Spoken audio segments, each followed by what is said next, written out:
mundo en sí mismo, cada componente, de lo que tendría que hablar algún ingeniero, y hay muchas disciplinas que intervienen en este tipo de etapas de la industrialización de los alimentos plásticos y si son tan buenas o no. Y vamos a ver qué acciones podemos hacer para prevenir. ¿Por qué son importantes los envases en la industria alimentaria? ¿Qué funciones cumplen? Menciónenme 3, 4. Contenedores del alimento. ¿Qué más? Importantes. También. Preservan el alimento. ¿Dónde vivimos?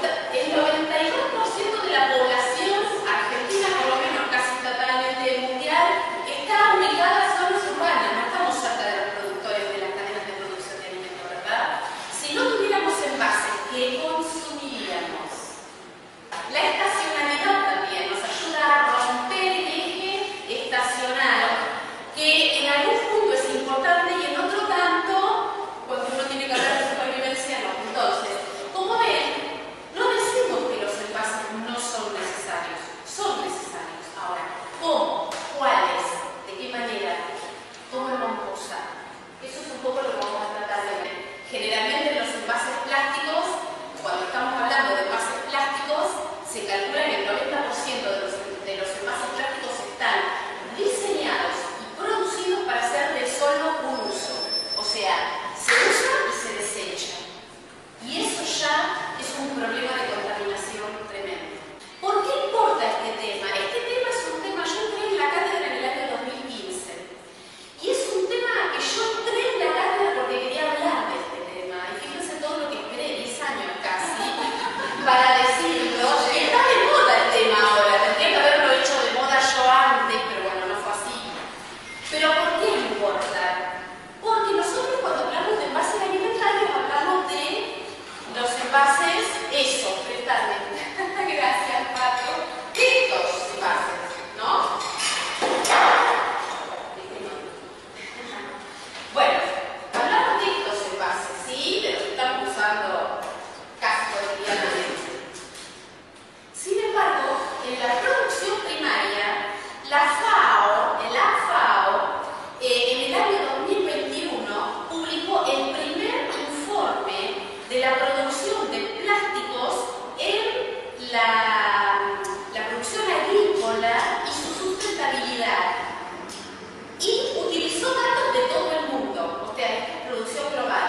En el 2019, la agricultura solamente utilizó 12,5 millones de toneladas de plásticos en producción vegetal y animal. Estamos hablando de producción primaria, el tema que le compete a Carlos Carballo cuando habla de producción primaria. Y 37,3 millones de toneladas en envases alimentarios. En envases alimentarios, fíjense, estamos hablando de 2,5 en producción primaria, es esa barra de la izquierda que es bajita. En el medio, recién acá el compañero hablaba de distribución, transporte, qué sé yo qué, todo lo que tiene que ver almacenamiento, procesamiento y distribución, no hay datos. No hay datos. Y los 35,5 millones o 37,5 millones es el envasado de alimentos.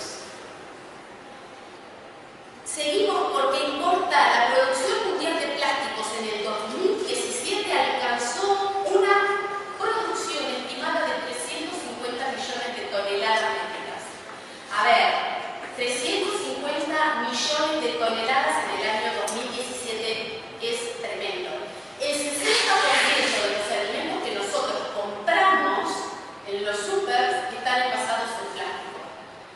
Yo recomiendo este informe de la FAO, está en castellano, yo lo pongo dentro de la bibliografía de la cátedra, la vamos a subir al aula virtual. Yo les recomiendo leerlo porque no tiene desperdicio. Este informe, el de la OMS, no se lo recomiendo porque es para médicos, o sea, a mí me costó entenderlo. Y después el otro que les recomiendo muchísimo, que lo vamos a citar, es el de la Sociedad de Endocrinología de Estados Unidos, que hizo un informe excelente. Con algunas cosas no concuerdo, pero está excelente. Los plásticos contienen aditivos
Seguimos. ¿Por qué queremos poner la alarma?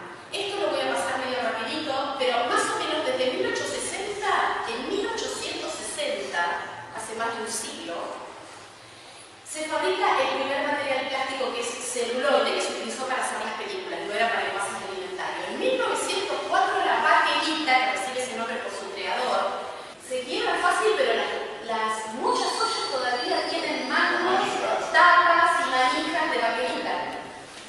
¿Sí? Ese es el plástico negro muy quebradizo, que generalmente se utilizaba más para ollas que para otras cosas. ¿Sí? Bueno, ese compuesto ya tenía bisfenol F, que después vamos a hablar. En 1920 a 30 se creó el acetato de celulosa, el policloruro de vinilo, la resina acrílica, el plexiglas, el poliestireno, el teflón. Fíjense de cuánto tiempo estamos hablando. 100 años. En 1945, el famoso PET, el tereftalato de polietileno. ¿Qué es el PET? Ustedes saben qué es el PET, ¿sí? Saben que las botellas de gaseosa, las botellas de agua, todo tiene el PET. Y era el primer simbolito. Cuando se creó el PET, que yo era docente y hablaba de envases plásticos durante 25 años, durante 2 meses en la materia de procesos de conservación, hablaba de envases plásticos, cómo se fabrican, etcétera, etcétera. El PET era el que venía a reemplazar al vidrio, porque era transparente, liviano, tenía todas las ventajas del vidrio, todas, menos sus 2 ventajas más importantes, que era la fragilidad, básicamente, y el peso para el transporte. Era la panacea del nylon, caucho sintético, policarbonato, poliamida, todo eso posterior a la Segunda Guerra Mundial. En 1959, el polietileno, el bisfenol S, y vamos a seguir con toda esa historia, que yo no la voy a seguir porque ahora les voy a mostrar una curva. Porque en esta historia que sigue hasta la mitad del siglo pasado, tomo hasta ahí, se empiezan a levantar alarmas científicas.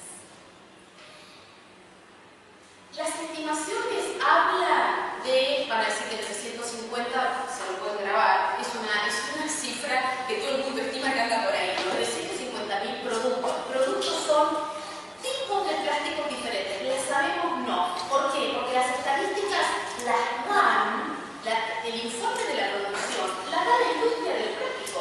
Y la industria del plástico tiene patentes y no quiere decir de qué están hechos, ni cuántos hacen, ni nada. Simplemente los meten en el mercado, los hace autorizar según las reglamentaciones de cada país, los introduce y tenemos 350.000 productos. Esto tomado de estadísticas de 19 países. Hay más de 50.000 plásticos que estamos nosotros en contacto con él y que son desconocidos.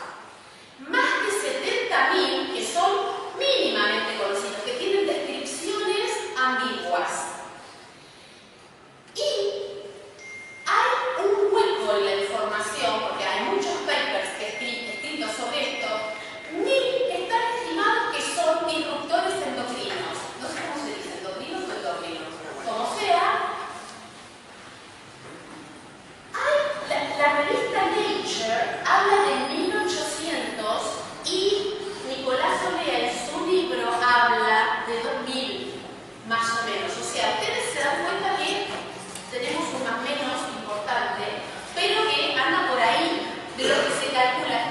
Y hay publicaciones que dicen que hay 10.000, lo vamos a ver, 10.000 que yo pondría los ojos en alto. En 1970, ¿alguien leyó el libro de Rachel Carson de Silent Spring, La Primavera Silenciosa? Sí, y ya lo sé. ¿Alguien más? Bueno, lectura obligatoria para los que cursen esta cátedra. Lo siento mucho. Los 2 informes que les di son lecturas obligatorias. Son sugeridas obligatorias, a ver si entendemos. Bien. Rachel Carson en el año 1962, fíjense de cuánto les estamos hablando, ella empieza a hablar de unos problemas que empieza a haber en las aves que empiezan a desaparecer, empieza a haber problemas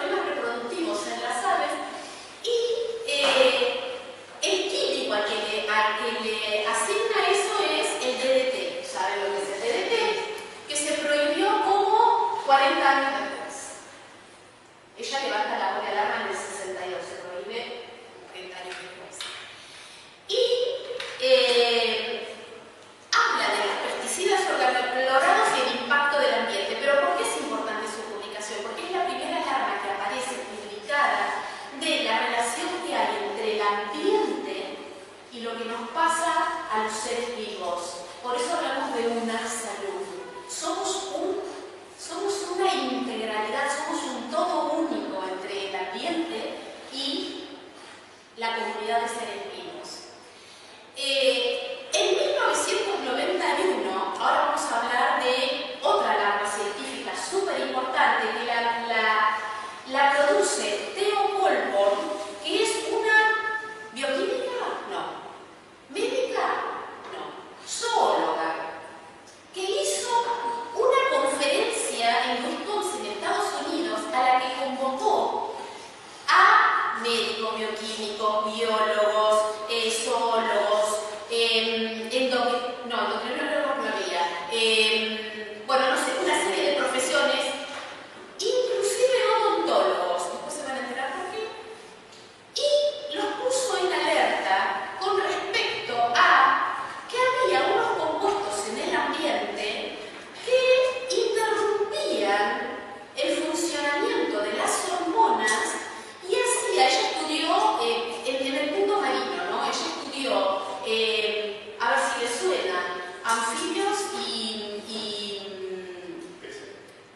sí, más que nada anfibios y renacuajos. ¿A qué les vas a acordar? Si lo escucharon a Carlos Carrasco. Andrés Carrasco, exactamente.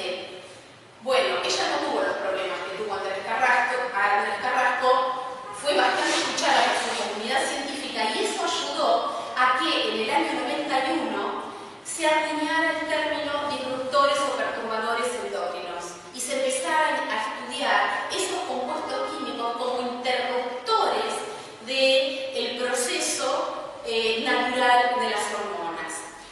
Es a partir de esa alarma que se genera la EPA en Estados Unidos. Ojo con las alarmas científicas. La EPA es la Agencia de Protección Ambiental de los Estados Unidos. Y luego de eso, no, perdón, la EPA se genera a partir de la denuncia de Rachel Carson. Y el concepto de disruptores a partir de la conferencia esta, que se empieza a hablar de senoestrógenos. Son todos los compuestos por fuera de lo que es nuestro organismo que interfieren con nuestros hormonas. Se habla de xenobióticos también. Xenobióticos, todo compuesto químico. Bueno, ella, Colborn, en el año 96 saca con otra colega y con Myers, que tiene una página web que sacan el libro que es Nuestro Futuro Robado, y la web se llama Our Stolen Future, que la pueden consultar. Nuestro futuro robado. Estamos poniendo en riesgo nuestro sistema reproductivo, nuestra supervivencia como especie. Bueno, lo dice en este libro. También una lectura recomendada.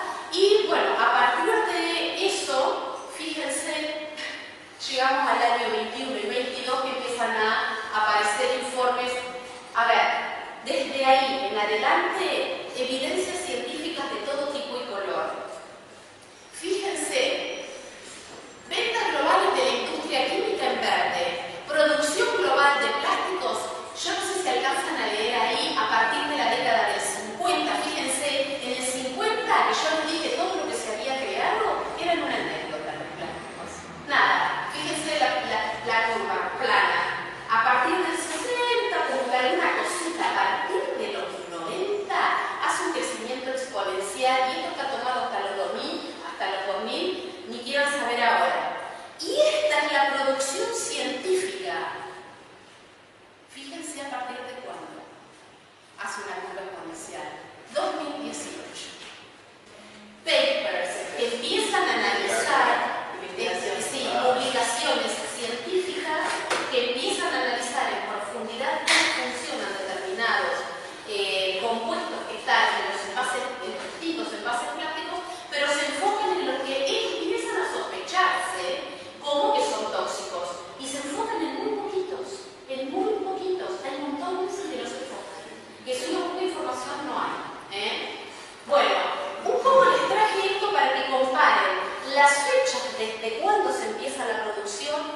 polipropileno. Eva, la goma Eva que le ponemos en el suelo en los jardines de infantes, en las plazas, en los parques a los niños para que jueguen y se caigan y no se lastimen. El poliestireno, ¿le suena? Ahí metemos el dulce de leche, la crema en el poliestireno, montones de productos grasos. Después vamos a ver. Bueno, polipropileno, después el politetrafluoroetileno, y los PFA que ya les mencioné en la primera placa, son disruptores endocrinos. El PET, que ya lo mencioné, el policarbonato, ¿en qué conocemos el policarbonato? Sí, hay todo, todo esto son transparentes. Pero el policarbonato se usa para algo que es súper usado en todo el mundo. En los bidones celestes de dispenser de agua mineral. De agua mineral. Poliamida, el nylon, que se utiliza para el nylon film. Bueno, son los más importantes, ¿sí? Fíjense, Plastic Zero, esto es marketing, esto es mercado, ¿no? En una investigación tenemos cuál es el plástico que más se produce, el polipropileno. Todas las poliuretenas, las 3 primeras curvas, que son las más grandes, son polipropileno, que dicen que es el plástico más amigable, digamos, para el consumo. El polipropileno es el más amigable. Polietileno, de alta y de baja densidad. PVC, bueno, después le sigue toda la otra data, ¿no? Pero fíjense, los más fabricados son esos 3. Son los más usados en alimentos, por otro lado, ¿Qué es un plástico? Un plástico es un polímero. A ver, vamos a hacer una distinción. Hay polímeros naturales. Los plásticos son polímeros sintéticos. ¿Qué es un polímero? Es una estructura de alto peso molecular formada hecho de cadenas largas que están formadas por unidades básicas que se denominan monómeros. Monómeros que son como partes de una cosa. El mono es un material y mero es la parte, ¿sí? Eso forma un polímero, muchos de esas partes.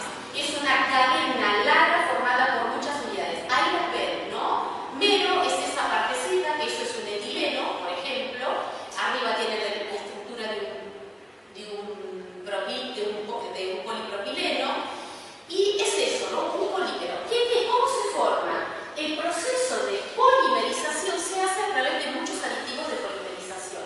Esos aditivos que se le ponen a los envases se le ponen para darle características mecánicas, físicas, estructurales, químicas, flexibilidad, transparencia, coloración por metales pesados, resistencia a las grasas, resistencia al fuego, al calor.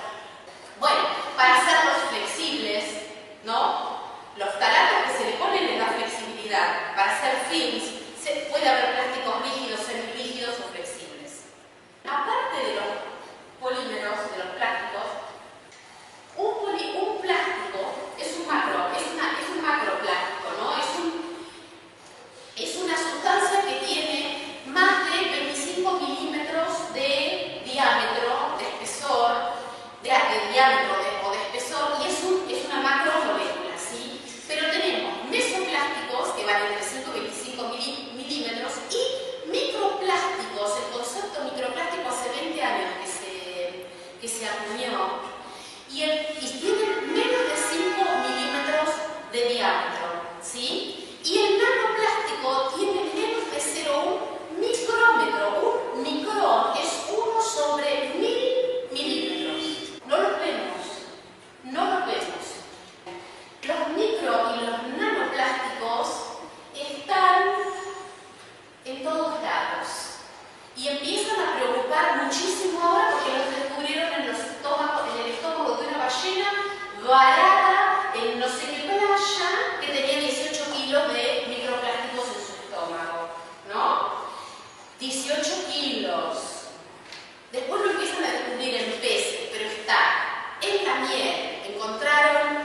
de tamaño de 20 milímetros y encontraron más de 660 microplásticos. En el agua envasada, tamaño, no me acuerdo cuánto dice ahí, pero debe ser 6,1 milímetros. Menos de 0,1, o sea, abundancia 5.000 microplásticos. Bueno, en la cerveza, en el azúcar hay cualquier cantidad, hasta 500. En los pájaros de mar, en los moluscos. Lo que no les conté, cuando yo les dije que Theo Colmore, que estaba estudiando los disruptores endócrinos, descubrió que estos anfibios tenían problemas de pareja. ¿Por qué? Porque a las hembras les estaba creciendo pene. No podían procrear, tenían problemas reproductivos. Entonces, fue por eso que empezó a preocuparse. Había una transposición de sexos ahí. Bueno, se encuentran en todos esos, ¿no? En todo lo que son moluscos, ostras, pescados. Agua, ya ahora han encontrado plásticos. A ver, ¿dónde hay más microplásticos? En esa botellita que ustedes ven ahí o acá. Sí, debería haber ahí. Pero hay un estudio científico que detectó que en el agua envasada en vidrio, ojo, agua envasada en vidrio con rosca plástica, tenía más que la botella de plástico. ¿Por qué? Porque ¿qué pasa? Cuando, a ver, no necesariamente tiene que ser así, no nos asustemos. Depende de dónde la almacenaron antes. No. Bueno, esa muestra en particular, era una muestra que tenía una tapa plástica que el plástico que se había usado no estaba, o sea, no había respetado las regulaciones. Entonces, en el contacto del agua, se degradaba más rápido. Exactamente, pasaban más microplásticos y sustancias plásticas derivadas del material plástico al agua envasada en botella de... Eso asustó, entonces analizaron la tapa. Ahora, ¿qué pasa con los microplásticos? Esta agua, bueno, esta agua está filtrada, esta agua no debería tener plásticos, o sea, una buena cosa es tener filtros que tampoco garantizan, a ver, es mucha info. La ciencia dice una cosa, la regulación dice otra cosa, los estados dicen otra cosa. Veremos en el futuro. ¿Estamos comprometiendo nuestro futuro? Puede ser que sí. A ver, vamos por botella plástica. No, de ninguna manera. Botella plástica va a tener siempre mucho más de microplástico y va a tener mucho más de los aditivos que tiene ese material de envase en el agua. ¿Está bien? Porque imagínense, después lo vamos a ver cuando veamos ahora migración, dentro de esos aditivos de fabricación, una de las cosas que yo me olvidé decir, que le meten aditivos que sean filtros solares, porque los envases que están en las góndolas reciben luz diurna del transporte, diurna de la luz del súper y luz de todo tipo, toda esa luz degrada, entonces reciben filtros UV, que también la tenemos en la piel. Bueno, hay microplásticos en la piel, en el cuerpo, adentro, no hay nada que zafemos, o sea, no está solo ahí, lo estamos comiendo, lo estamos teniendo en la piel, lo estamos teniendo en todos lados. A ver, la tapa de la cerveza, como esta tapa, tiene exactamente, no hay nada en el vidrio que pueda sellar hermético que impida que se vuelque, si no se le pone algo que se adhiera, y lamentablemente lo que tenemos a disposición son plásticos. Son gomas, que son un caucho sintético o una goma plástica de algún tipo que se adhiere. Eso transfiere. ¿Transfiere menos? Sí, transfiere menos. ¿Qué pasa con los filtros? Sí. Cierto tema filtros. Los filtros son todo un tema. Porque si van a usar un filtro, que sea un filtro que, a ver, por lo menos que no tenga nanopartículas. Después, qué sé yo, quiero una moneda de oro, pero que no tenga nanopartículas. ¿Está claro? No tenga nanopartículas. Después le van a meter montones de cosas y algunas cosas son plásticas. Entonces,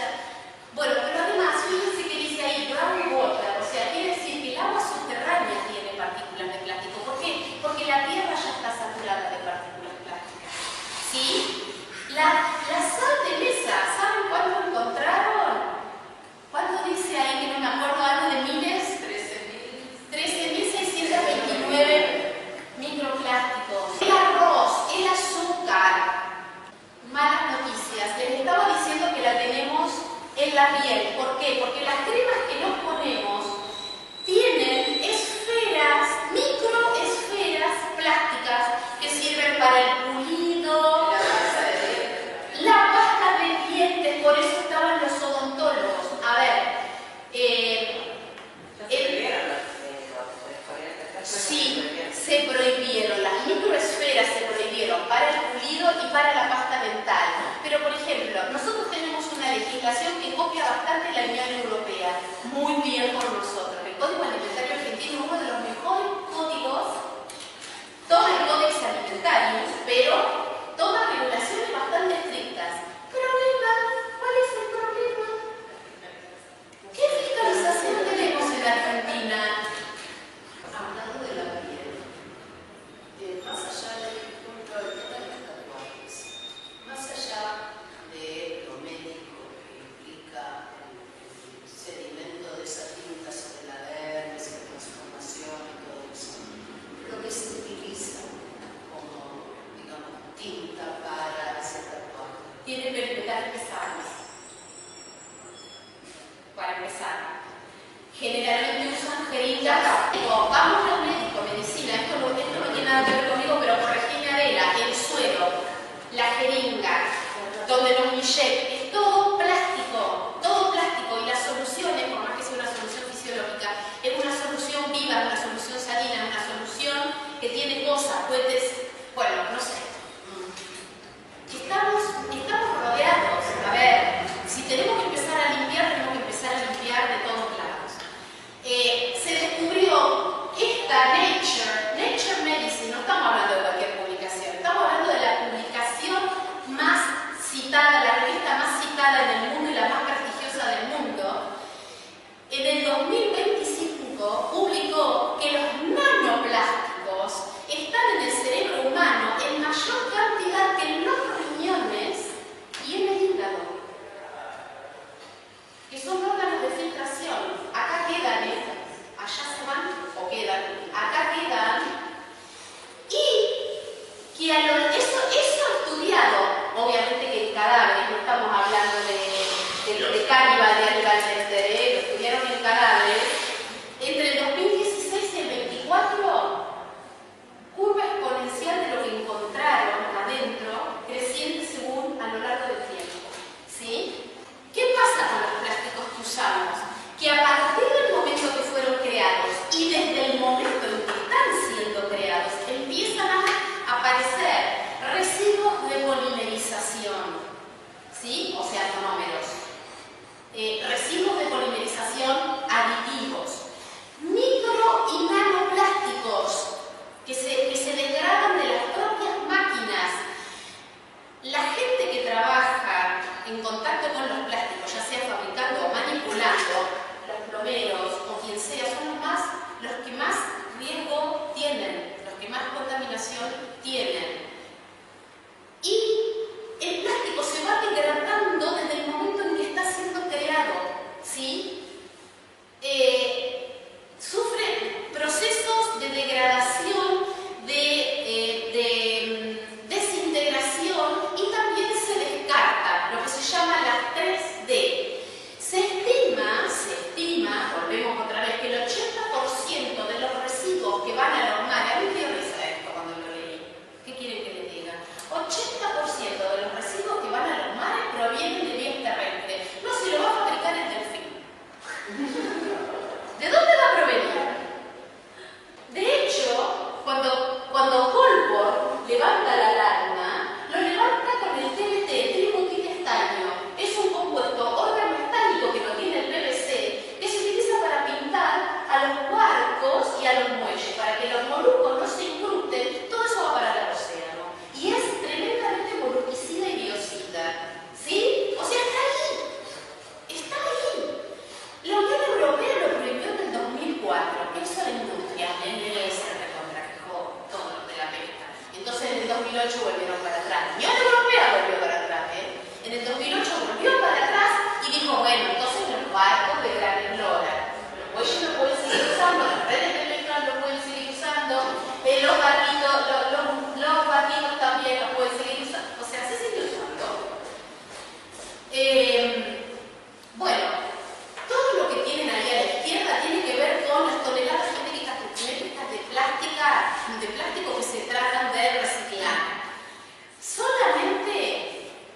en los últimos 10 años se recicló el 9% que se estima. Volvemos a que se estima 9%. Reciclar no sirve para nada. A ver, ¿qué dice ahí? 6 R's. Recomendaciones que empezó a hacer la industria y los gobiernos que se pusieron de acuerdo para greenwashing, lavarse las manos. Y nos hicieron creer a todos que si reusamos, recuperamos, reciclamos, etcétera, reusamos, yo que sé, estamos haciéndole un gran favor al ambiente y a nosotros mismos. Lo lamento, sí. ¿Es mejor que nada? Sí. Pero todo eso que se reduce, se hace más chiquito, vamos a microplásticos, se recupera, no sabemos a dónde va, se recicla, se transforma en otra cosa que no sabemos en qué. La alimentación tiene regulaciones muy severas, pero se les escapan algunas cositas con respecto a qué va en contacto con el alimento. El Código Alimentario Argentino dice, como ven en la regulación, que no se puede poner nada relacionado en contacto con alimentos. Pero, reduce, sí. Justo esta semana vi que dijo que se usaban en alimentos Plástico, PET reciclado. Exactamente, muy bien ahí. Y no solamente, como yo enseñaba cuando daba clases, no solamente en un proceso de coextrusión en el que se pone una capa externa, estamos hablando de espesores de una botella, o sea, imagínense, bueno, no sé, imagínense una botella tiene una capa externa de PET virgen, una interna de reciclado y una interna de virgen. Permite 3 opciones de reciclado para el PET y una es que el reciclado sea bromatológicamente apto, haya sido desinfectado y te lo ponen en esta botella. ¿Qué 2 R's tenemos? ¿Qué 2 R's tenemos? Rediseño, que están haciéndose esfuerzos, o sea, a ver, no hablemos tan mal de la raza humana, están haciéndose esfuerzos. ¿Y cuál podemos hacer nosotros? Reusar con H. Me rehúso a usar plástico. ¿Se entiende? Ahí vamos. Bueno, ¿qué es un mecanismo de migración? Un mecanismo de migración. Ahí tenemos la famosa botellita de PET. ¿Sí? Vamos a suponer que es tricat, ¿no? Tenemos 2 capas vírgenes, interna y externa, y en el medio tenemos la reciclada, no importa. ¿Qué es el mecanismo de migración? Es la transferencia que ocurre entre el material del envase desde el ambiente al alimento o desde la interfase, que es el envase, al alimento. ¿Sí? Bien. ¿Qué puede pasar? Oxígenos, agua, o sea, se puede hidratar por eso se hacen a veces envases impermeables y los plásticos suelen ser bastante hidrofóbicos. Aromas, que es algo que la industria odia. Si hay una cosa que la industria manda a investigar, que su envase no migre nada, es la permeabilidad del envase para que no se le escape ningún aroma, ni le entre ningún aroma, ni el plástico transfiera ningún aroma. Normas ISO y normas IRA es lo que más la industria usa para garantizar que no hay transferencia de aromas y de sabores extraños al alimento. ¿Por qué? Porque el consumidor se queja y ellos tienen que retirar eso y le cuesta mucho trabajo. Entonces, lo que más se estudia, ahora, ¿qué miércoles se transfirió en el proceso? No tanto.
compuestos. Por eso yo puse esto, ¿no? Imagínense una tinta disuelta en agua. Yo la puse de múltiples colores porque los aditivos son múltiples y eso es lo que migra. Hauser, un investigador inglés en el 2005, dijo que los ftalatos se disuelven en la leche materna como la tinta del agua. El mismo proceso. ¿Quién dijo eso? Hauser, un investigador inglés en el 2005, estamos en el 25, hace 20 años, los ftalatos todavía están. De hecho, lo recomiendo a Nicolás Olea, le voy a decir síganlo en Instagram, porque es Nicolás Olea 22, creo, porque se transformó de investigador, es un capo, pero se transformó, yo le pongo fe porque todavía no se he metido a promocionar ningún compuesto del mercado, con lo cual me merece un poco de fe, ¿no? Pero él se transformó en un divulgador científico, es un epidemiólogo, médico, bioquímico. A ver, es un tipazo que básicamente se dedica a divulgar los tóxicos disruptores endócrinos, porque él está horrorizado y está muy asustado de lo que ve en España. ¿Cómo se llama? Nicolás Olea. Está muy asustado. Y tiene un carisma para decir las cosas que les recomiendo que lo sigan. No me crean a mí, créanle a él. Créanle a él. ¿Por qué se los dije esto? De la leche materna. Los ftalatos. Él dice, gracias, me encanta tener recordadores de memoria, porque me disperso mucho. Él dice que el 100% de las personas en el mundo, pero a él lo que más me preocupa son los niños españoles que él estudió, orinan ftalatos. 100%, no zafó ninguno. Niños, nosotros tampoco zafamos. No solo ftalatos, bisfenol A, que es el compuesto que tienen todos los. Tipo, la nueva docena tengo mucho de imagen.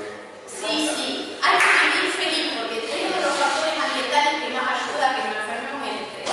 Bien, ¿cuáles son los factores? Estos son los mecanismos de migración, ¿no? La absorción, la permeación es como si fuera la membrana del intestino, ya lo habrán visto con María en la microbiota, paredes que tienen agujeritos que permean. Absorción, absorbe, o sea, se pegan a las paredes y migran. Bueno, ¿cuáles son los factores que favorecen la transferencia? La superficie. A ver, superficie. Cuanto mayor es la superficie, mayor es la cantidad de sustancias que se migran. ¿Sí? El espesor. Cuanto más grueso es una bandeja o una lata, cuanto más grueso, menor es la migración. Cuanto más finita, mayor. Todo eso que hace flipi, aluminio, lo que sea, toquen esta bandeja. Estos tienen más. Esto tiene mucha transferencia. Toquen esto.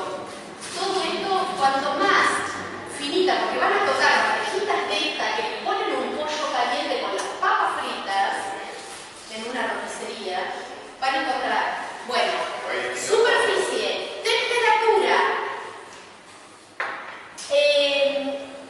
Cuando a altas temperaturas aumenta un 55% la transferencia. No es lo mismo frío que caliente. Si yo voy a meter algo en el microondas, por favor, en nada que sea plástico, no importa qué les hayan dicho, qué diga la etiqueta, no importa.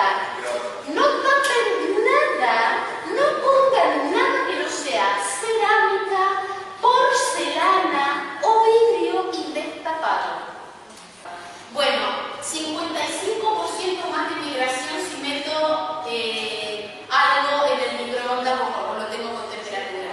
La naturaleza química del material del envase, o sea, cómo está conformado ese envase, qué aditivos tiene, qué polímeros tiene, cuántos monómeros residuales tiene, es muy importante. Y el tipo de alimento, súper importante tipo de alimento. ¿Qué estoy diciendo acá? mayor posibilidades de que se migre. Pero esa bandeja grande, ¿a vos te parece que es fina? Grasa. Fíjense que dice acá, exceso de grasas totales. Metan la mano y ya ven si tiene grasa. Yo les digo por qué. Bueno, tipo de alimento. Alimento ácido absorbe más las sustancias. Ayuda a degradar, o sea que pasa al alimento.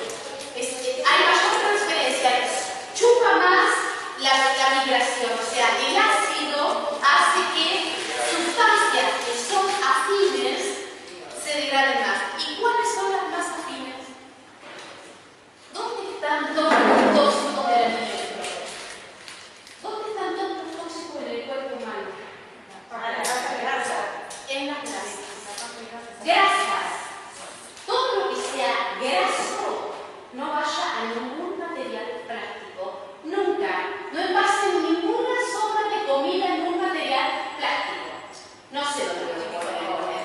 Usen otra cosa. En la olla de acero inoxidable y la ponen en la mesa y no importa que el vecino les diga que invitaron a comer, che, que de prolija que sobra comida. No importa.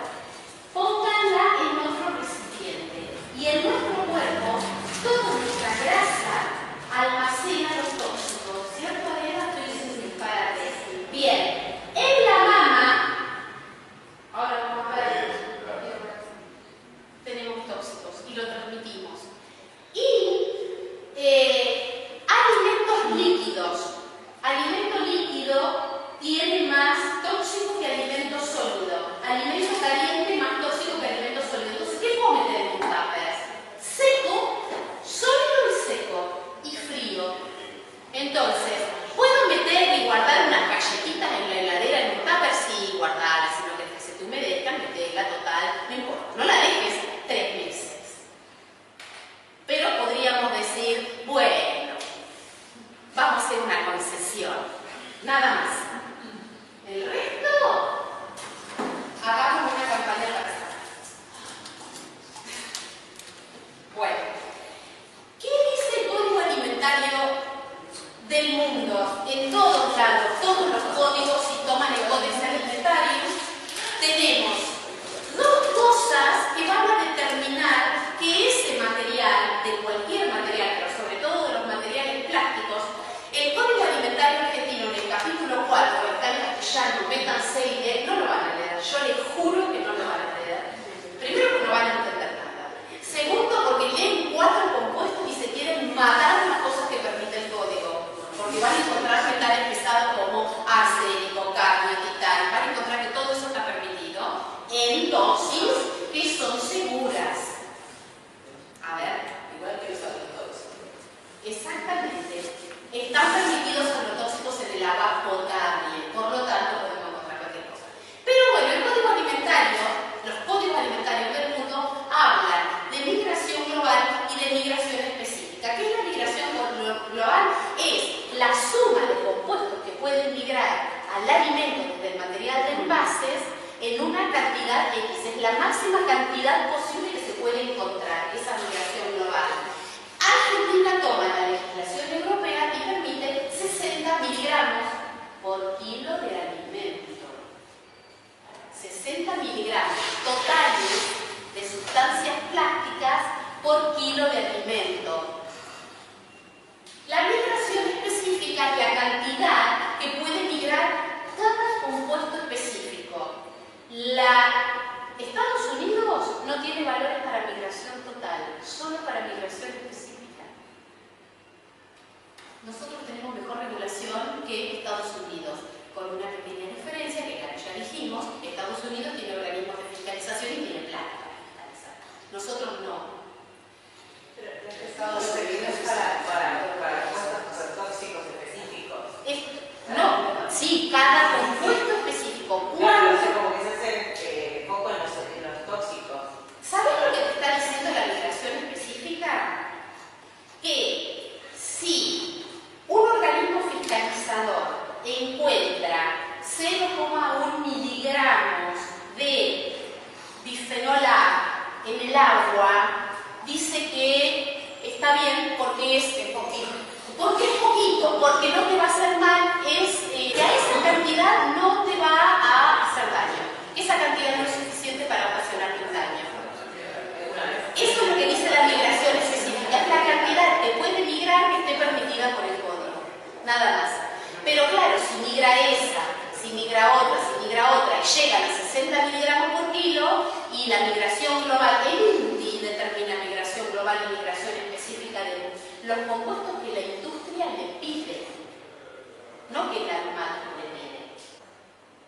Y no sé qué está haciendo. Y ahora el ACMAT no está pidiendo nada y el INTI tampoco está analizando nada, a menos que la industria le pida y se lo pague. ¿Cuáles son los tóxicos comunes que van del envase al alimento? Los más estudiados: bisfenol A. Bisfenol A se encontró en el policarbonato de los peces de agua. Se encontró en los biberones de bebé que ahora están prohibidos.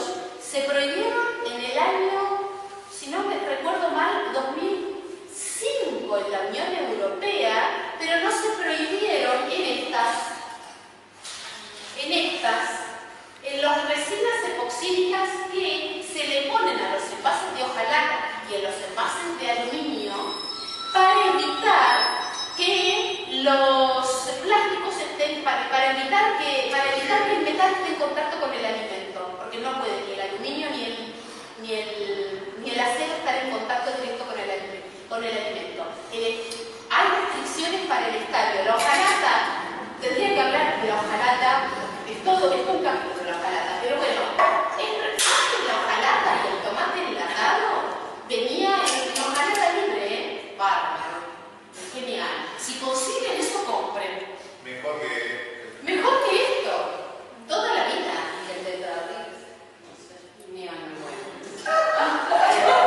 Que vuelva a la Arena tiene 7 capas. 7. Y Tetra Pak, cuando inventa el Tetra Pak, que el Tetrabric es uno de los modelitos, inventa simultáneamente el proceso de recuperación para para hacer la recuperación de eso y que no le hinchen con las regulaciones, porque tenía todo un sistema de reciclado. Ni hablemos. Decía que vuelva la Pirex, que vuelva a rodar el chupete. ¿Por qué? ¿Qué tiene que ver la Pirex con el chupete? No, porque la mamadera de plástico, la Pirex era de vidrio, pero el chupete. La mamadera de plástico, el chupete, todo eso se lo damos a los bebés. Bueno, en teoría, los biberones, yo me acuerdo cuando yo les vi que el guacho de mi hijo a los 7 meses decidió dejar la teta por su cuenta, yo casi lo maté, le empecé a dar el biberón y yo decía, ¿por qué este biberón tiene olor a lanzamiento? Yo era evaluadora sensorial. Me horrorizaba, lo tiré al diablo, pero por el olor a lanzamiento, fíjense lo que le estaría dando pobrecito mi bebé. Pero bueno, a ver, lo quieren los biberones y lo quieren las resinas epoxídicas de los envases de hojalata. Transfiere bisfenol A. ¿Qué pasa? En Europa prohíben el bisfenol A en el biberón, no en las latas. En las latas los prohibieron bastante después. ¿Qué hizo la industria? Los reemplazó. ¿Por cuál? Por bisfenol S, por bisfenol F, por bisfenol D, que ahora, 2024, 2025, adivinen qué. Glifosato o glufosinato. ¿Les suena? Reemplazamos uno por otro que es más tóxico que el primero. Bueno, ahora pasa lo mismo. El F, el S y el D se está probando que son más tóxicos que el A. O sea, no reemplacemos, por favor. No usemos. No reemplacemos. ¿Qué es disruptor endógeno? Que ahora Adela nos va a hablar. Bueno, tienen la estructura y tienen qué efecto en la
supuesto que sí.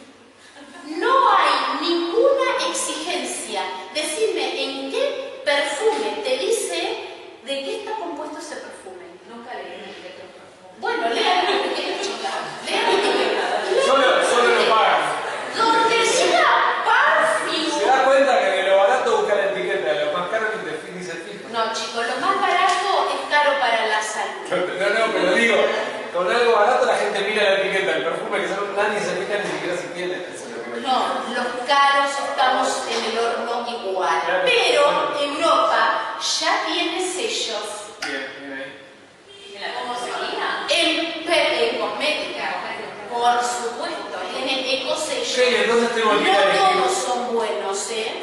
Después les voy a recomendar a otra científica que habla de cosmética. Cosmética es otro mundo. PFA, sí, termino con ftalatos. Afecta sistema, es un reprotóxico. Reprotóxico afecta sistema reproductivo. Es androgénico, estrogénico, antiandrogénico, lo que fuera. Afecta las funciones reproductivas, disminuye la fertilidad, ocasiona abortos, ocasiona infertilidad, dice Nicolás Solera. En España hay más clínicas para el tratamiento de la infertilidad que farmacias. Pubertad precoz, PFAs, perfluorados. Ahí vamos. ¿Qué preguntaste? Perflor. Los perfluorados, polifluorados, tetralomuros, los perbromados. Quiere decir, fíjense en esa molécula, todo eso está lleno de todos los halogenados, organohalogenados se llaman. Tienen flúor, yodo, bromo y ¿cuáles son los cuatro? Cloro. Siempre me olvido del cloro. Organoclorado, organofluorados. Igual que los pesticidas.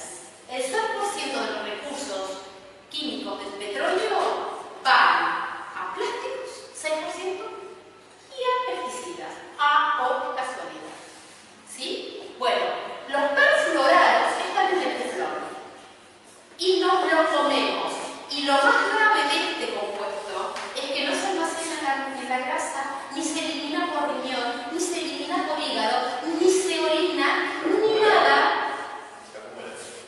Se acumula y se pega con proteínas y son, o sea, el teflón que nos falta de la sartén, porque cuando cocinamos pasa el alimento por el calor y se va saliendo de la sartén, ¿a dónde está? En nuestras proteínas. Para cocinar, ¿qué es lo mejor? Hierro, sobre todo si está enlosado o si está o cerámica. Hay sartenes de acero. Bueno, después vamos a ver, porque vamos a ver las alternativas. Hay alguna forma de zafar, tenemos más o menos. Bueno, produce inmunotoxicidad. Es neurotóxico. Los perfluorados, el teflón es neurotóxico. Está acá. Estoy pensando en ir a mi cocina y Bueno, si yo logro dos cosas hoy acá, yo vine con un objetivo acá, nada más, porque no creo que la vaya a volver a dar, porque a mí me pone mi angustia, me pone de mal humor. Si yo salgo con dos objetivos cumplidos, una es que sean voces de dispersión, que le digan a todo el mundo esto, y la otra, que vayan a su casa y empiecen una política de descartar el plástico y se lo cuenten a su mamá, a su hermana, a su prima, a su amiga, a su vecino. Yo ya me siento feliz que eso pase. ¿Está claro? Sobre todo si van a quedar embarazadas, si acaban de tener un bebé o si están esperando un hijo. Bien, perfluorados. Hay cualquier cantidad de perfluorados. ¿Dónde están los perfluorados? Están todo lo que sea antiadherente. Todo lo que sea antiadherente. ¿Qué les mostré hoy? Esto.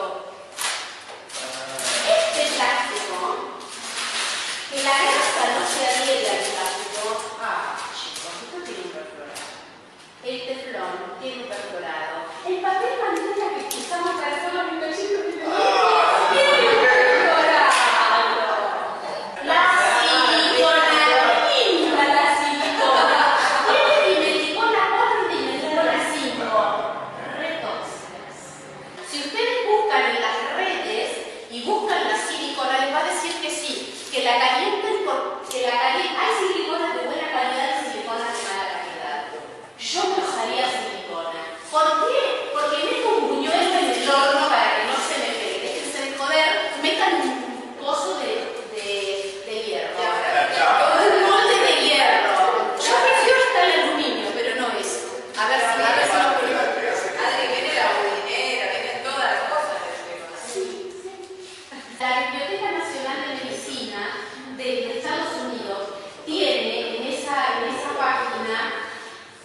tiene los nombres, la descripción, qué riesgos ocasionan, qué propiedades, farmacológicamente cómo actúan, bioquímicamente cómo actúan, qué toxicidad tienen, para qué se usan, cuáles son las interacciones entre sí con otros compuestos, cómo los clasifica la EPA y si tienen o no patente. O sea, esto está sacado de ahí, ¿sí? Esto está sacado de ahí. Estábamos hablando de perfluorado, de PFA y mercurio. Hay cualquier cantidad de perfluorados diferentes, muchísimos. Es neurotóxico. Es COP. ¿Qué es COP? Es un compuesto orgánico persistente. Quiere decir que dentro de 30, ya lo tenemos en el cuerpo, dentro de 30, lo van a prohibir hoy, dentro de 30 años no lo van a encontrar. Como al DDT, como al glifosato.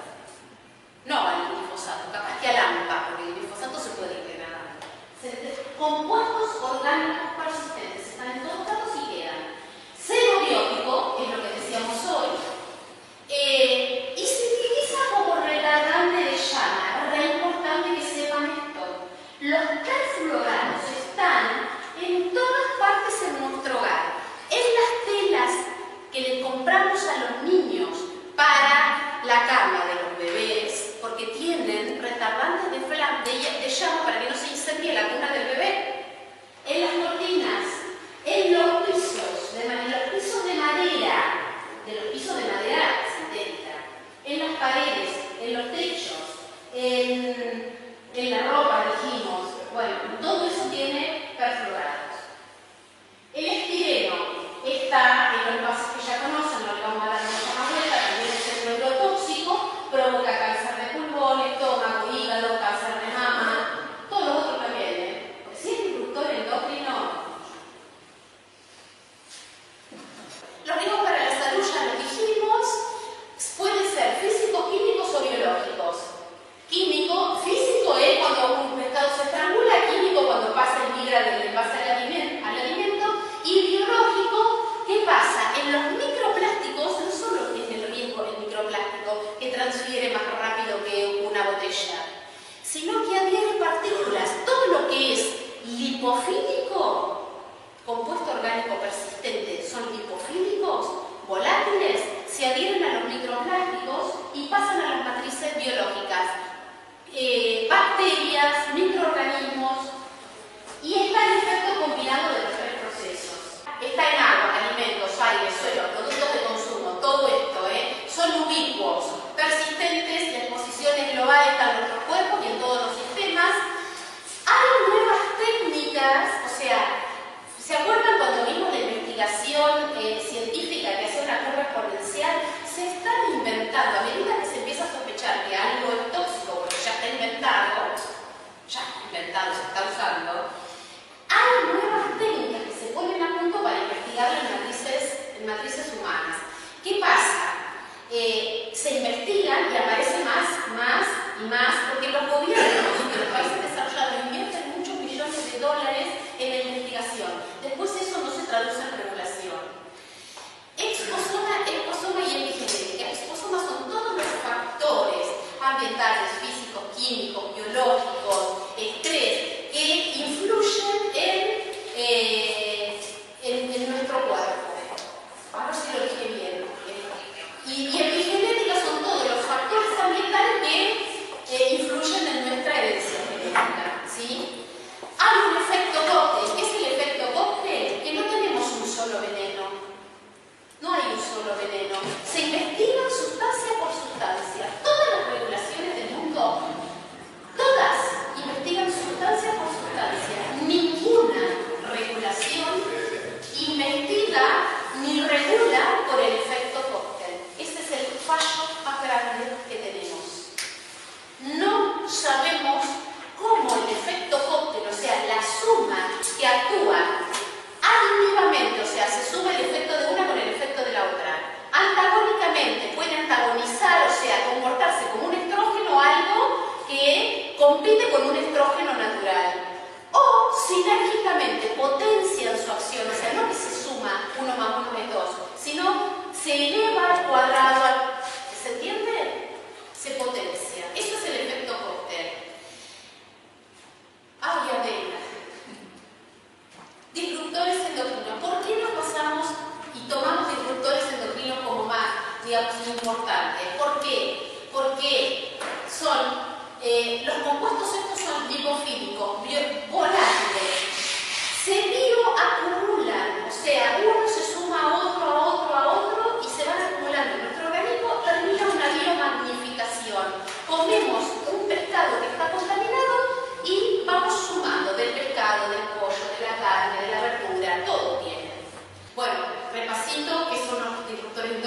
están cosméticos, perfume, plástico, textil, utensilios de cocina, antiadherentes, ultraprocesados. De hecho, hubo un estudio en Europa de Plastilif, que es una organización independiente que publicó que las personas que consumen más ultraprocesados, sobre todo el batido de vainilla de McDonald's, es el que más microplásticos tenía. Bueno, es una anécdota. Productos de higiene personal, filtros ultravioleta, si tienen benzofenonas, no. Solamente tiene que tener óxido de zinc u óxido de titanio y que no diga nanoparticulado. ¿Qué cosas no debe usar? Nada que no sea algo que tenga óxido de zinc, o sea, protección física, no química, no benzofenonas ni oxi, hay un montón que son oxi, no sé cuánto, pero esas no. Sí, interviene con la asimilación con la transformación de la vitamina D, también con la generación del D3. Bueno, ahí está, siliconas, bueno, ¿cómo afectan? Ya lo vimos, ¿sí? Lo más importante de esto es, perdón, porque hay herencia epigenética transgeneracional. O sea, que todo esto que nos pasa a nosotros, se lo vamos a transmitir a nuestros nietos, a nuestros hijos, a nuestros nietos, a nuestros nietos, tataranietos, y no sabemos dónde termina. No sabemos dónde termina. Hombres y mujeres, ¿no? Si es disruptor endócrino, puede ocasionar un daño genético que se transmite después a nuestra progenie y no sabemos dónde termina. ¿Cuánta exposición? No sabemos. ¿A cuánto estamos expuestos? Dijimos 10.000 compuestos y no lo sabemos. Más de 1.000 son los conocidos. Efecto cóctel, ya lo dijimos, hay una exposición cotidiana. Las dosis bajas son las que no se tienen en cuenta. Todas las regulaciones toman dosis altas y se estudian dosis altas. Una ministra española, durante 10 años de investigación, muchísimos científicos tomaron más de 133.000 mujeres que donaron la grasa de la mama que les habían extraído por cáncer de mama, y en ella encontraron, analizaron la grasa de esas mamas durante 10 años y encontraron 17 pesticidas orgánicos, todo eso que ven ahí. 17 pesticidas orgánicos, 37 bifenilo, bueno, todo eso, metales pesados y parabenos. Los parabenos los van a ver como conservante en las cremas que nos ponemos en el cuerpo. En Europa está prohibido el metil y el etilparabeno, pero no el propil y el butil.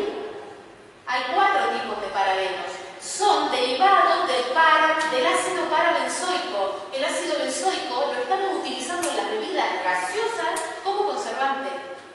Señores. Bueno, ¿quiénes son las personas más vulnerables? A nivel de legislación se estudia cada compuesto que una enfermedad ocasiona a qué dosis. Esto ya no es más sostenible. Tenemos que empezar a regular con otro paradigma. Con la paradigma de que la dosis hace al veneno, no. La dosis no hace al veneno. Dosis menores, 1000 veces menores, hacen más daño que una dosis mayor en algunos compuestos, específicamente los que son disruptores endócrinos. ¿Y quiénes son los más vulnerables? La madre y el feto. Las investigaciones que forman la regulación están basadas en un macho de 40 años, de 75 kilos de peso, sano, caucásico, no en la mujer y no en el niño. ¿Se entiende? Nosotros tenemos más grasa y tenemos mamas que los hombres, o sea, los hombres también pueden tener grasa de mama, pero nosotros somos mucho más vulnerables. Y hay un dicho que se está poniendo, yo no quiero que me curen el cáncer, quiero no tenerlo. Buena noticia, hay un efecto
con esos 1000 días, está comprobado que si la mujer durante 6 meses se cuida, disminuye muchísimo su carga tóxica. Bueno, esto ya lo dijimos, enfermedades vinculadas a los plásticos ya lo vimos. De acá lo que tenemos es cómo creció el cáncer de mama en una franja etaria de los 35 a los 50 años, cuando antes era posmenopáusico, ¿no es cierto, Adela? Antes era mucho más probable o prevalente en posmenopausia y ahora se ve en 35 a 50 años y ya con metástasis. Y puede que no sea solo de los envases plásticos. A ver, son tendencias en la incidencia de cáncer de mama. Para que los varones no se pongan celosos, también se los puse en testículo, que responde casi al mismo patrón. En el norte de Europa, estandarizado por edad, a ver, y no solamente puede ser por plásticos, también puede ser por pesticidas, por cualquier. No solo atribuimos solo a los envases plásticos, sino que esto es lo que está pasando, es la foto de hoy. Los plásticos tienen que ver, sí, tienen que ver. También los pesticidas y también montones de otros compuestos tóxicos, radiaciones y qué sé yo qué. Que bueno, hay un efecto dosis combinada de cosas que no la podemos manejar. Es probable que no haya una dosis segura de disruptores endócrinos. ¿Por qué? Porque muchos disruptores endócrinos están respondiendo a esto. ¿La dosis hace al veneno? No. No hay una dosis monotónica. Monotónica quiere decir una respuesta lineal que a mayor dosis, mayor respuesta de causa de esa enfermedad, ¿no? Sino que puede ser, como pasa con el con una droga, que puede haber un efecto en el cual a una dosis máxima se da, ocasiona un efecto protector en determinada enfermedad, pero a una dosis 1000 veces menor provoca el efecto contrario. Eso es un disruptor endócrino. Acá están las regulaciones de los países más importantes de la Unión Europea, de Estados Unidos, de China y de Argentina, que responde al Mercosur, al MAC, la NHS en China, la EPA en Estados Unidos y la FDA, sobre todo la FDA, la EFSA en Estados Unidos, lo he dicho.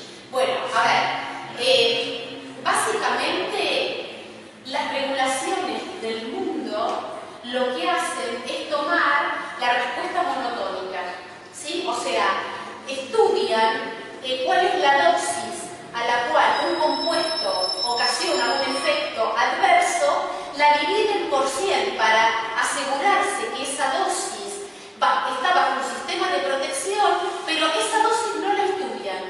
Esa dosis no la estudian. Y hay dosis que divididas por 1000 ocasionan el efecto contrario a la protección. ¿Se entiende? O sea que son más tóxicas que esa dosis que nosotros estamos diciendo que es segura. Eso es lo que estamos pidiendo. Primero, que se trabaje el hueco de datos, que los métodos de la toxicología que regulan, que es la metodología, la toxicología reguladora en la que se basan las regulaciones del mundo, para decir esta sustancia es hasta acá, bueno, que cambie el paradigma de la dosis hacia el veneno, porque no es verdad. Que cambie la forma de evaluar que tenemos las sustancias tóxicas y que cambien las regulaciones de la ANMAT y de todos los organismos reguladores para protegernos, que saquen lo que nos hace mal.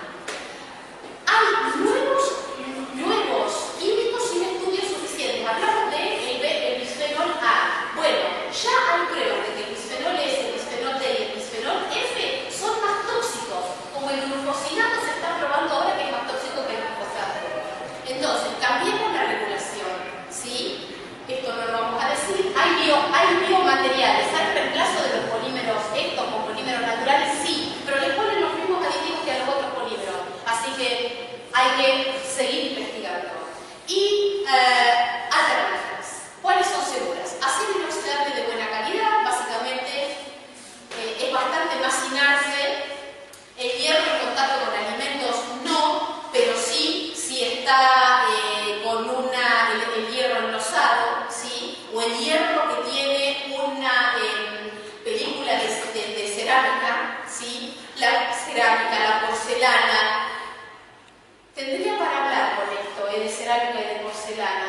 porcelana no voy a decir nada.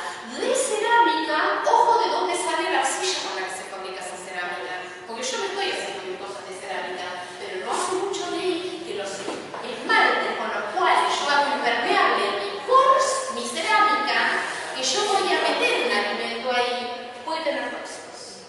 O sea, y la cerámica, yo qué sé qué metales pesados tiene, porque la arcilla, a ver, la estamos extrayendo de las cuencas argentinas y el suelo argentino tiene agrotóxicos y metales pesados.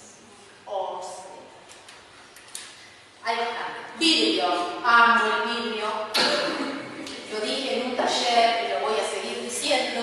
Lamentablemente no podemos zafar de los cierres. Lo que yo recomiendo es tratar de que el contenido esté lo menos en contacto posible con lo que usamos como tabs. ¿Sí? Sólido, frío y chao. A ver, reciclado. Busquen en los envases, este dice polipropileno y dice 3. Y entonces esto se puede reciclar. ¿Le voy a querer creer? Sí, le voy a tratar de querer creer, porque ninguna de las otras cosas que yo veo tiene símbolo de reciclado. Los laminados no se reciclan. Esto tiene foil de aluminio, que barrera total absolutamente toda, aromas, a radiaciones, a todo, al agua, a todo. El aluminio, por más finito que sea, es barrera total, ¿sí? Pero no puede estar en contacto directo con el alimento. Por lo tanto, se termosella con qué? Polipropileno o polietileno. Y este litografiado también tiene que estar protegido. Por lo tanto, le ponemos una pintura plástica, un esmalte o un film plástico de micrones de espesor. Nada. Esto se degrada todo el tiempo. Yo lo toco y estoy tirando partículas de microplástico al ambiente, de nanopartículas. Envases de cerveza, a ver, plástico. Las latas tienen una pintura para evitar que el aluminio esté en contacto con el alcohol o en contacto con... Porque muchos alimentos que están acá dentro de las gaseosas son ácidas, ¿no? La cerveza, el vino, tienen... Bueno, a ver, el 1 es PET, el 2 es polietileno de alta densidad, el 3 es policloruro de vinilo, policloruro de vinilo que no está permitido en alimentos, está prohibido, está permitido en los juguetes de los niños. Polietileno de baja densidad, polipropileno, dentro de todos es el que más recomendaría. Fíjense las cosas sanas en qué vienen, las cosas sanas. Pongámosle. Poliestireno, eviten. Y el 7 es el policarbonato, en los bisfenoles A, S, D, F, ftalato, todo está en el... Cuando tiene 0,7, huyan. Hay ya sellos en Europa que dice libre de BPA, libre de ftalatos, símbolos de reciclaje. Busquen eso. No hay garantía, pero busquen eso. No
cuando barren o pónganse barbijo cuando barran.